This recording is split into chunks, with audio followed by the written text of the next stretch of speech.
Shalom, selamat pagi, salam sejahtera di dalam kasih Tuhan Yesus Kristus untuk saudara-saudara dimanapun Anda berada saat ini.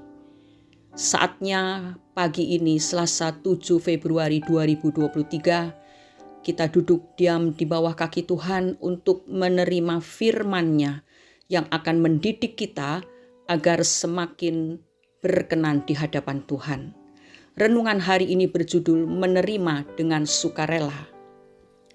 Bacaan firman Tuhan diambil dari Ulangan pasal 32 ayat 52 dan Ulangan pasal 34 ayat 4. Ulangan pasal 32 ayat 52. Engkau boleh melihat negeri itu terbentang di depanmu, tetapi tidak boleh masuk ke sana, ke negeri yang kuberikan kepada orang Israel.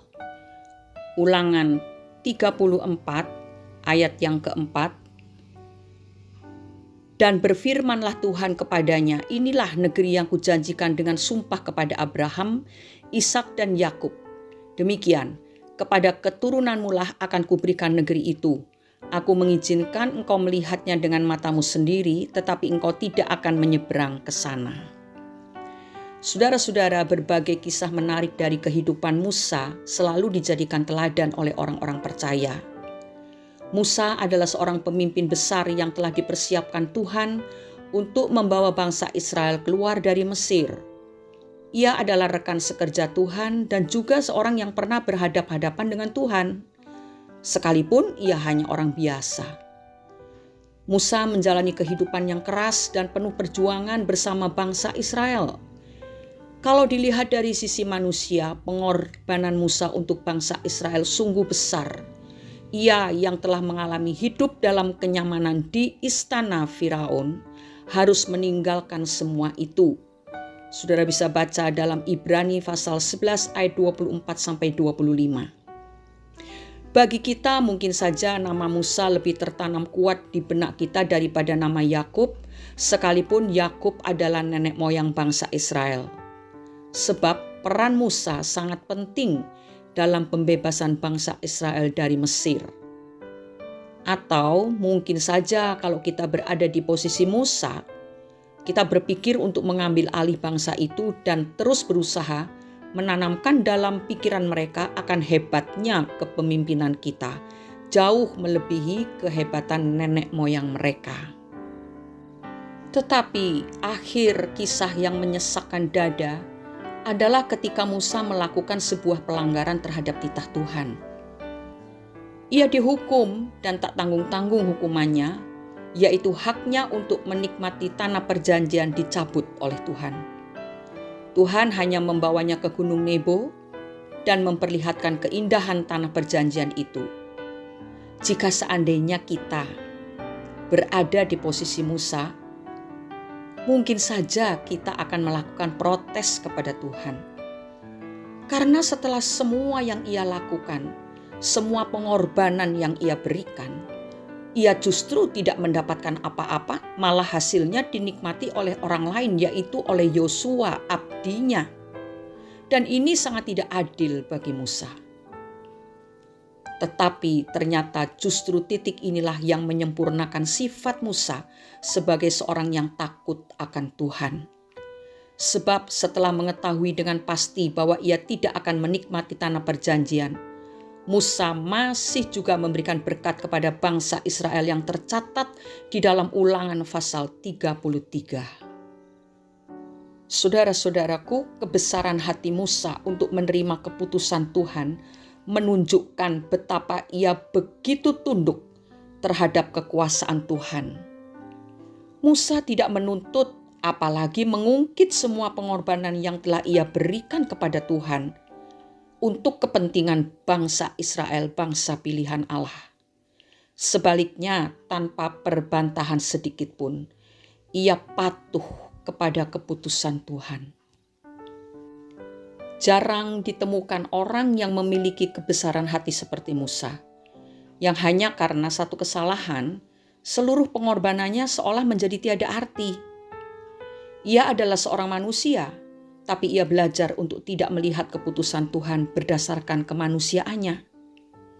Ini adalah contoh terakhir dari kehidupan Musa yang patut kita teladani. Adakah kita masih memprotes Tuhan dan menghitung semua pengorbanan kita ketika hal-hal buruk terjadi dalam diri kita? Ingatlah saudara, sebagai pengikut Kristus, bukan sekedar berkorban, tetapi kita juga harus berbesar hati menerima keputusan Tuhan yang tidak sesuai dengan kehendak kita.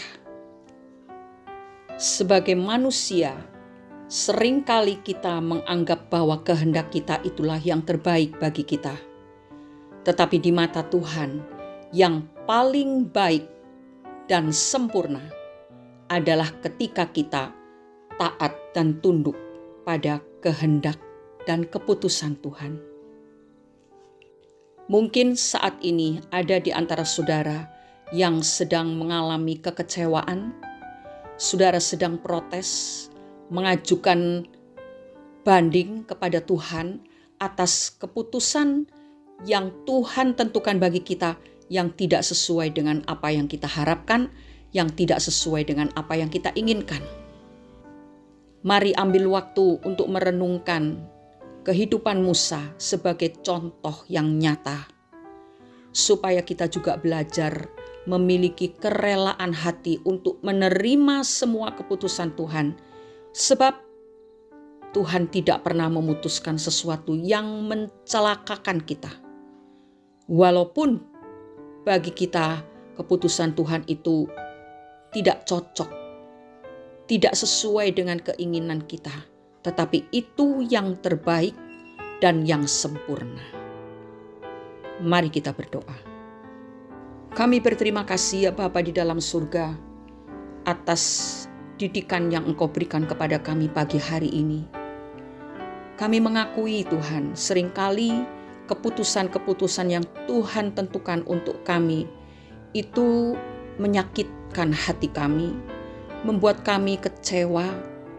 Tetapi pagi ini kami mau belajar untuk tunduk kepada apapun yang Tuhan tentukan bagi kami. Ajari kami untuk mengerti, memahami dengan segenap hati bahwa apa yang Tuhan putuskan bagi diri kami itulah yang paling baik dan yang sempurna dari Tuhan. Karena itu kuatkan dan mampukan kami ya Roh Kudus untuk bisa menerima segala keputusan dan kehendak Tuhan dengan sukarela, dengan hati yang lapang, dengan hati yang penuh syukur, dengan pujian dan ucapan syukur yang tak henti-hentinya keluar dari hati lewat mulut kami kepada Tuhan. Terima kasih Bapa untuk didikan yang akan membuat kami semakin serupa dengan Yesus. Di dalam nama Tuhan Yesus Kristus kami sudah berdoa dan mengucap syukur. Amin.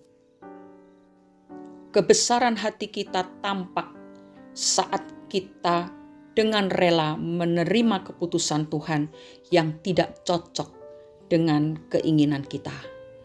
Selamat berkarya saudara-saudara.